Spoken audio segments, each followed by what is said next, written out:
woke companies and their extreme virtue signalling. So Ben & Jerry's marks Independence Day in the United States by calling on what they call stolen indigenous land to be returned. That, by the way, they mean is America, I think. And last night, the company's co-owner, Ben Cohen, was arrested as a demo in support of Julian Assange. Now, I'm certainly much more on board with supporting Julian Assange than I am with just banging on about returning indigenous land to people. I'm joined now by political commentator Jacob Reynolds. Jacob, thank you very much. It's great to have you on the show. When we look at the likes of Ben & Jerry's coming out for massive amounts of climate change, I mean, they've milked so many cows, for goodness sake. As somebody said, we are now eating cow trauma when we eat Ben & Jerry's. Do you think they should just stop it? Well, yeah, they should, but they kind of reflect the way that lots of companies are transforming themselves from organisations that exist to serve consumers and sell products into organisations that think they have an important role to re-educate the public and tell us the correct way to think. And I think you see quite a lot that this, A, it hurts their bottom line, but B, it shows how disconnected they are from the people that actually buy their products. They don't think of their customers as kind of reasonable people that they'd like to buy more products. They think of them as kind of idiots who need to be re-educated. Does it actually affect their bottom line? Because I saw that Wix copped it a bit recently when they came out and they were just talking absolute nonsense about the vast majority of the population. That's what always gets me, is they're always kind of slagging off the vast majority of people. Gillette, when it came to shaving Bud Light, right? So and we can see that had an impact on them. Has Ben & Jerry's been affected? Because I just wonder, it is a different product. People just do love ice cream. Yeah, well, Ben & Jerry's has tried to carve itself out a little niche for being the kind of conscious consumer or woke consumer's favourite ice cream, and probably there is a kind of relatively substantial market for people who really like that kind of stuff. But as you know, with, say, Budweiser or the other examples that we've seen recently, in general, it certainly seems that when you come out and tell your main target audience that they're racists or bigots or suffering from toxic masculinity, then they're not going to want to buy your products anymore.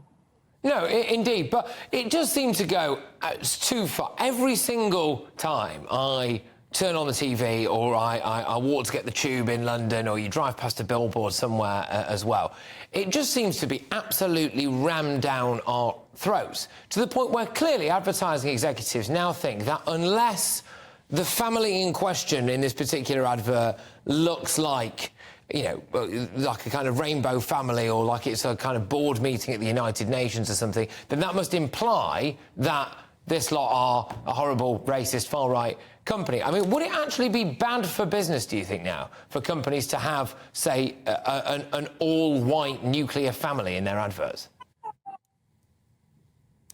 Well, I don't think it'd be bad for business, but what you point to is that despite many of these examples seeming kind of ridiculous on the face of it, they point to an important transformation in business and in society, which is that the people who run companies and run society don't think that their job is to provide services, provide products, to just give people what they want, to put it bluntly. They think that their job is to tell us what to think. And that shows that something really important and profound has changed in society, the way that the people who run it, they don't get their authority from delivering the goods, as it were. They get their authority from kind of claiming to occupy the moral high ground and tell us what all to think. I think one of the most ridiculous ones for me is Carlsberg, OK? So that is a beer that people... Carlsberg used to do great adverts. They used to do fantastic adverts. The Carlsberg ads were brilliant.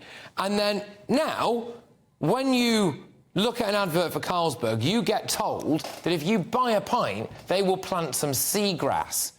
Nobody has ever staggered towards a bar at 3 o'clock in the morning and looked at the deck of pints and gone, I'm going to go for the Carlsberg because they plant seagrass. It's just not related to the topic in question, is it? But who is advising these people?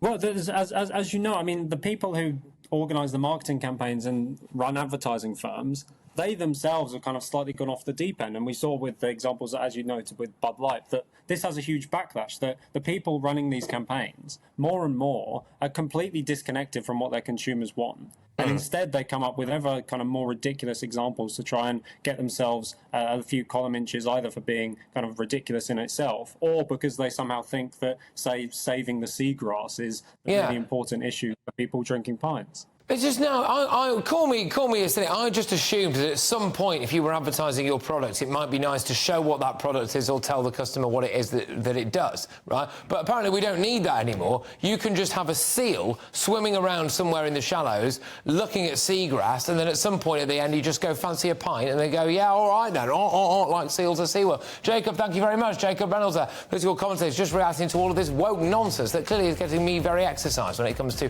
advertising these days. Now,